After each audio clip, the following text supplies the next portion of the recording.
Yo, morning all. Right, I'll start off straight away with the rewire. We left quite late last night, so I rang the wholesalers ahead of time, one local to us, and it's right next to Adam's house. I said, oh, on the way home, mate, can you just grab this box for me? Stuff that we really need for the next day, some whisker boxes, some end caps for trunking, a bit of flex, a little rotary isolated switch for the heat pump at the back. Yeah, no problem at all. Text me in the evening, yeah mate, got it, no problem at all. Thought, so, sweet. Adam come around this morning, had a chit chat, drove half an hour here, got here, talked to the customer, set a few things up. Adam, where's the box? You see his face drop. He left the box in his boot. So luckily for me, the customer's stand, he's been here all week. He's just taken Adam back to my house to go and get Adam's car. And then he's gonna come back here with some stuff and pick a few more things up from the wholesaler. We realised we also need, so sort of saving grace with it. So absolute legend, the customer. I was gonna take him back. He's like, I've got nothing to do. So it means I had to stay here and do some stuff. What I'm going to be doing today, cool little video, I've never really shown it off before. We're going to do some Dado trunking. Dado trunking, to anyone that doesn't know, I actually put some up in the garage yesterday. There's a little bank of sockets here, 3 double sockets with and a few spur for an outside light. We just need to get, this is what I mean, we just need to get some end caps. This is all customers' request that we wanted in here just to make things a bit neater, because there was a lot of extension leads before and stuff flying around. This is the tray work we did before. I don't know if I showed it off as properly as I should have done. We put 20mm holes in with some open grommets to let the cables pass through. We're yet to put some fire rated metal clips on there, so don't shout at me yet. It's all, the exchange over there isn't happening because we've got the boxes there for the pre-wired lights to go into. I'm not gonna bond the tray. We had this discussion last time. I used some tray in a domestic setting, above a garage, like within the loft space. It's got double insulated cable across it, which means, to my knowledge of the regs and to what I've gathered from the comments before, a lot of people shout at me, a lot of people say you have to earth it. Well, you don't, because everything's double insulated. There would be no reason for me to earth the tray. Would you say it was good practice to, or for safety reasons? Maybe, but then you're actually joining it onto the electrical installation by putting it back to the board itself. But by this way, it's no difference for you being run across a metal girder, do you know what I mean? But then again, if you're in a unit, let's say the girders would be earthed, but let me know in the comments, what would you do? But I'm not going to do it because it's double insulated cable all across it. It's cable tied, and it'll have metal cable ties on it as well. There we go. So I open this up, I'll set you on the side. I brought my Bosch chop saw. This is the battery powered chop saw. See here, comes across the arm. I'll move out the sun. The reason for bringing this is because there is 8 double sockets going across the top of the trunking. There's 2 Ethernet points either side. It's for an office. Little different as well is because the wall is actually going to be plastered and boarded, potentially overboarded at some point. But the customers are renovating the whole house, but they work from home, so they're going to want their offices. So what we're going to do is we've got one feed in. I'll be putting some ideals on the inside, on the incomer within the trunking. Just to be more self-explanatory in a little bit. But it'll mean that if they wanted to redo the wall, they can literally just unscrew the trunk in, unclip from the ideals, pull it out, put it in a box, safely isolate it, and then just remove the trunking completely from the wall, all pre-wired, rather than having to unwire it from the back of a socket. So it's to make their life a little bit easier if we're doing it. But because there's going to be a lot of trunking cuts for the faceplate, and we want them nice and square for the lid to look as nice as possible, I've just brought the chop saw from the unit and going to give it a go. So we'll get this opened up and I'll run you upstairs. I'll use my new Unilight knife. Nice. These come in 3 metre lengths. The wall itself is like 3.5 metres. So I said, do they want to join in it? But they're happy just to do a full length throughout the wall and bring it off the wall a little bit each end. But the right hand wall, very similar to the rest of the walls in this house, they are soundproofing it and boarding it out by about 100mm, 150mm, depending what they want for the external walls. So when we put it up, it'll look a bit odd, but once the walls have all been brought out to the correct distances, it will sure pretty much be smack bang in the middle of the room where we want it. So what you have in the trunking is you have for your sort of Ethernet or cat cables, whatever you want to call it, your data cables, your 2 different bands. So you got your band 1, your band 2. It comes with a flat lid and 2 angled lids. So your mains power cable in the middle center, and then your Ethernet data cables either side. I mean, if you were doing it differently, if you were doing this all power, you could separate it out, but this is what we're sort of designed for within offices. We'll put these to the side for a little bit in the skip. My first job is I need to cut loads of holes in this to mount it. So I'm going to do, with plugs and screws and washers, I'm going to mount screw holes all the way across. It's going to be a bit more fun, the fact that I've got to hold it up by myself and mark it out without Adam. We've got the laser out, we'll put a line on the wall. It might be easy just to drill one hole first, drill it to the wall as a sort of pivot point that I can hold it a bit more sturdy to the wall, go around, mark the rest of my holes, and we can sort of go from there. Every 600 should be absolutely fine for going across where we want it to support. There's not a massive amount of weight in it, it's just a big length. Excuse me. A few little products I'm using recently, a lot, is the Unilite tape measure, which is the big one, the 8-meter one. And have you ever heard such a delicious noise from a tape measure? Of all the tape measures I've used, and a hand on heart, it's not because I got given it for free and all that sort of stuff. I work with Unilite. Ask Adam. Anyone that owns one of these will know, by far, this is the best tape measure around. I used to have the Stanley Fatmax ones. I've had the cheaper versions. I've had ones out of Crackers. Hand on heart, we've launched this. I mean, got no issue throwing it. That looked cool as hell. Like, genuinely, I will get one of these one time and I'll show you guys, like, you can throw it around. It's double-sided measurements. And yeah, use the code Bundy, just Bundy, and you'll get 25% off one of them online. Then we're going to be using, see, I didn't realise I got sent these ages ago. I think by Bosch, I think. It makes sense that by Bosch because they're Bosch ones. But they're blue-tipped packet of, well, they can go in your impact as well. And I never used them until Adam the other day when we were working with Mark Allison, and he was like, oh, these cut metal, wood, plastic, which is what we can steel, tiles, all that sort of stuff. And it comes in different sizes. We've got 5, 5, a 6, 2 6s, 7 and an 8. Adam cut straight through metal with this when he was doing the trunking. We used it recently in a brick wall with the impact. We worked a treat for a red plug, but doing it for this stuff as well, it's absolute beast. So I'll get some footage with that, but it's a nice drill bit. Like, it's the first time that I've actually used one of these and gone, oh, it actually does drill stuff. One little tip for you guys as well, when you've drilled any sort of plastic trunking, just try and get a knife. Make your life easier with these because it keeps it off the wall and it will stop you having a sort of flush edge to fix to.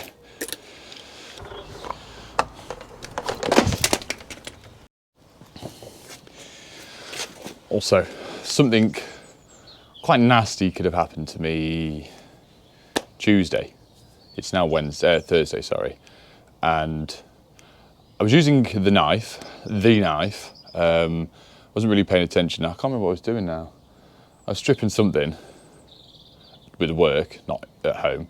And I just sort of, you should always cut away from yourself with a knife. We all know that. I've cut myself hundreds of times in the past. But as a gentleman, this could have ended very, very badly and potentially ruin the rest of my life. Yeah, you can see that. That's it's a bit too close for comfort. So I need now to get some new trousers, potentially a cricket cup as well, just so this never happens again. But I didn't cut myself, but it's only when I looked down I was like, bye-bye, Willie. This is the wall we're on. There's a cable brought up from underneath for our power, 2 Cat cables coming from the top, which is Cat 6, which is for our Ethernet. There's a switch going up in the loft, an Ethernet switch, that's what that means to some of the other guys. As you can see, this wall, it needs, well, decorating / plastering and everything like that. But for all I know, that this isn't going to happen for a couple of months. The customers are trying to do room per room, but they're working from home because of the desk and everything, so they need some sort of power, make it safe. Hence why we're going to put the trunking on, we're going to get everything sorted, but we're also going to be doing connections here so it can sort of be quick release, if you know what I'm saying, to help them out if it needs to be removed, for this wall to be plastered, and then the whole trunking can sort of just be screwed back on. That's the sort of plan. The Ethernet, we will leave plenty of slack within the trunking itself, so that can also be cut where it needs to be, pulled back out, and then just re-terminate it back on with enough length for it to reach. We're We're going to have 8 double sockets in here, Ethernet points. So we'll do 4 double sockets and an Ethernet point this side, 4 double socket Ethernet point that side. This is the returning wall that's being brought out. So this is our sort of mark point. So we're going to make sure the trunking just sits just over the left-hand side of this chase. This wall isn't being brought out because it's an internal wall. And this is the adjoining wall through to next door. So this wall, worst case scenario, is just getting skimmed or overboarded and it's not getting sort of soundproofed. So we're going to set the laser up. It's 100 mil to the bottom, 100 centimeters Adam's put to the bottom. We can use that as our line. We're going to bring the trunking up. I'll probably just bring the marksman up, the SDS and the impact will allow me just to get, probably just like I said earlier, one screw, just use it as a sort of pivot point. We'd hold the trunking straight, go through, mark it all up, and then we can get all the other stuff in. If Adam was here, we could have just held it on together and squirted it, but that's not going to happen because he's getting stuff.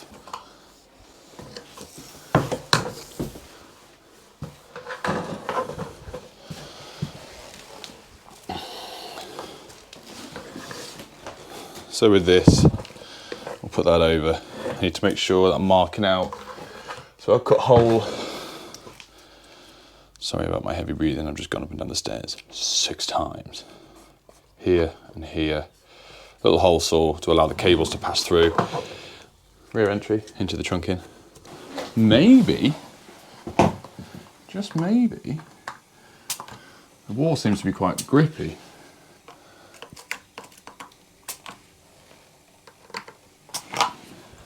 Oh, no, there we go, I've moved it. So normal 5.5 bit, red plug, not gonna go too deep. For all I know, these are single core bricks between the 2 houses.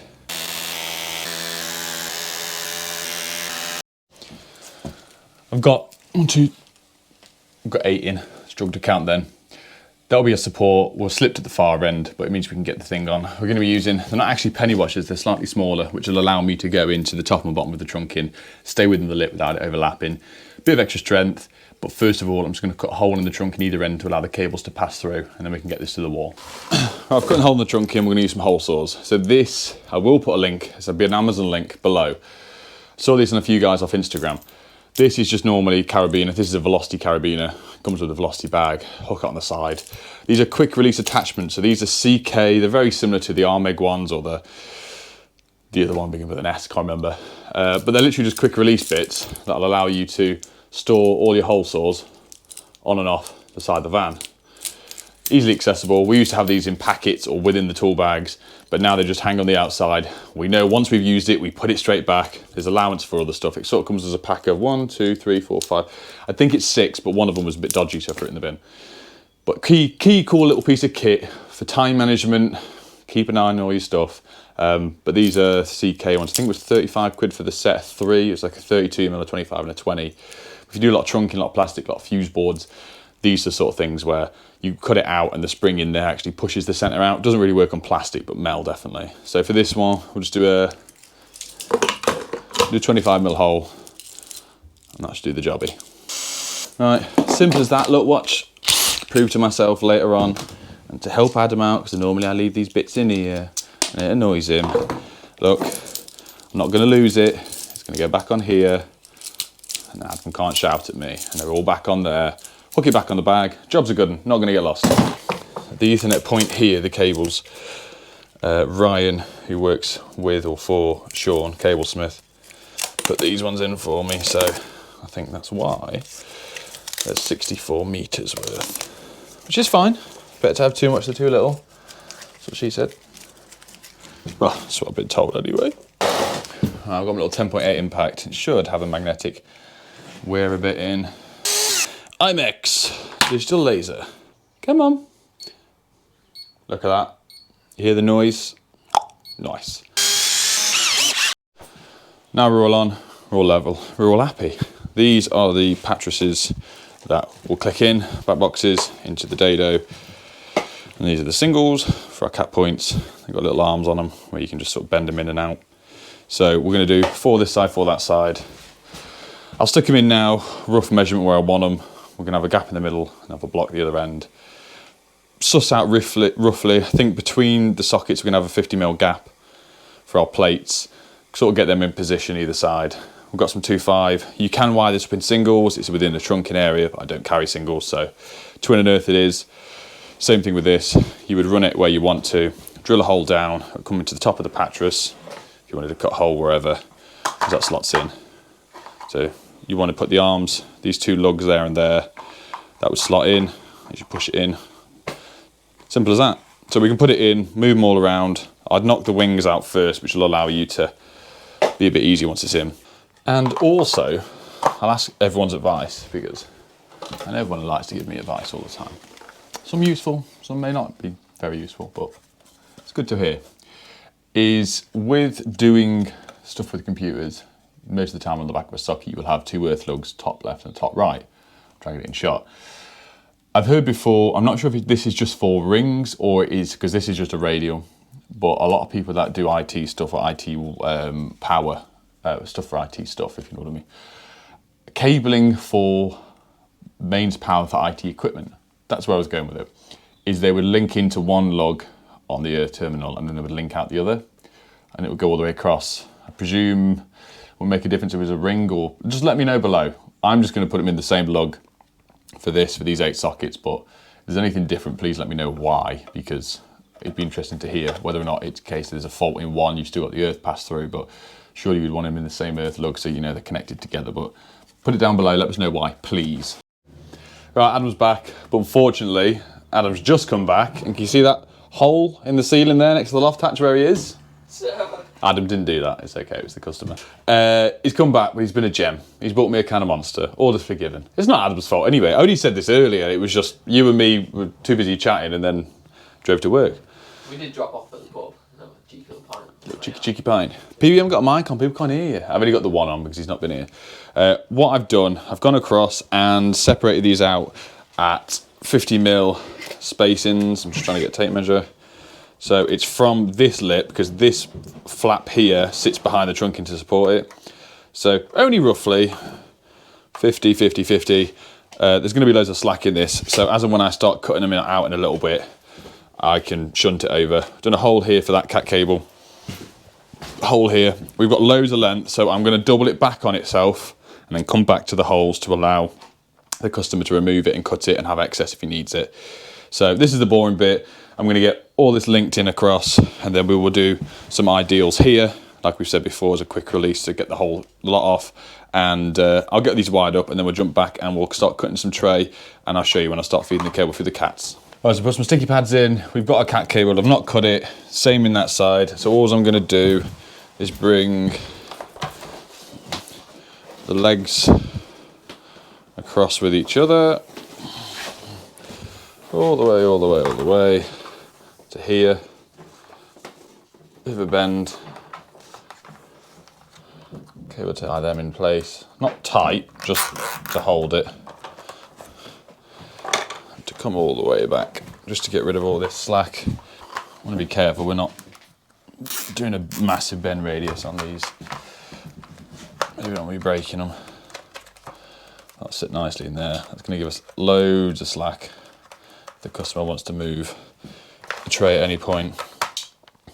That's all out of the way. I'll band one and band two cables away from each other. Absolutely delicious, isn't that the word, Adam? Right, if you stick a few more cable ties in that just so I can get the lid on nicely. And then the next thing is I'll run you downstairs and we'll start using the table saw to cut out the stuff. Get them all in place, and then we stick the sockets on. We'll use the Bosch Go. Need to find a screwdriver attachment for it because mine fell out. Held the blade down.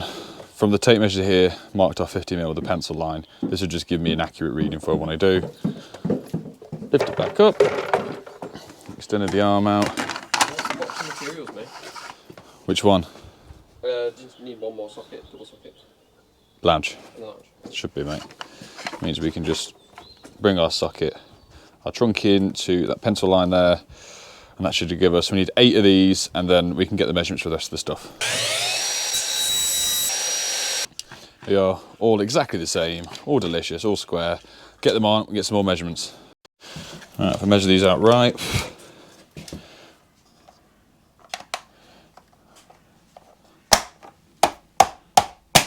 like that, pinch together, and that then will give us a nice clean edge, and then the socket will just slightly lip over. Job's a good one. Next thing is we can get this measurement for this one, the big measurement, and the end one. We'll get them cut. That's all the cuts done, because the top and the bottom is the original length of the trunking, which is 3 meters. That should snap back on, no problem. That's all on. Absolutely delicious. Last but not least is the last thing that I'm going to show off to you guys, which you would have seen before, but to the newer guys may not. This is the Bosch Go, very similar to the Wearer Speedy, the Speedy 2. I owned the Speedy years ago, paid 240 quid for it. It was trash. The second one might be better. I actually gave it away to someone, a viewer, because I had no use for it because it was that bad. It just didn't have any torque on it. This one, forward and backwards, you can press the button to operate it, or you just push down on the top. For a bank of sockets like this, ideal.